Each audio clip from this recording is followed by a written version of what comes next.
V kongresnem centru Brdo pri Kranju se je ob 16. uri pričel 6. vrh slovenskega gospodarstva, ki ga organizira Gospodarska zbornica Slovenije. Predsednik Gospodarske zbornice Slovenije, magister Samo Hribar Milič, je v uvodnem nagovoru poudaril: Gospodarstveniki sprejemamo zavezo, da bomo razvijali Slovenijo v smeri sodobne, demokratične in poslovno uspešne družbe.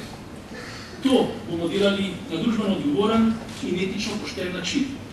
Vendar pa pri tem terjamo tudi ustrezno delovanje države, ki bo spodbujala gospodarski razvoj, ki bo delovala transparentno in v skladu z zakoni in ki bo porabila manj, kot je do sedaj.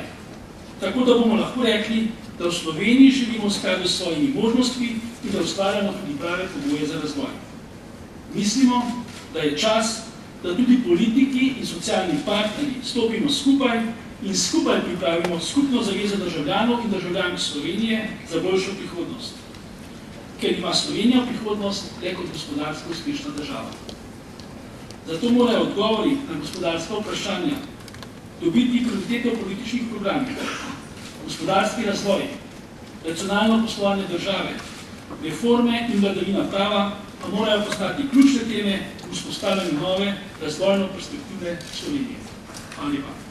Slovenski gospodarstveniki so v dokumentu z naslovom Poziv gospodarstva slovenski politiki oblikovali 7 resnic o trenutni situaciji, 7 pogojev potrebnih za uspeh in izpostavili 7 prioritet za 14 zakonov v letu 2012.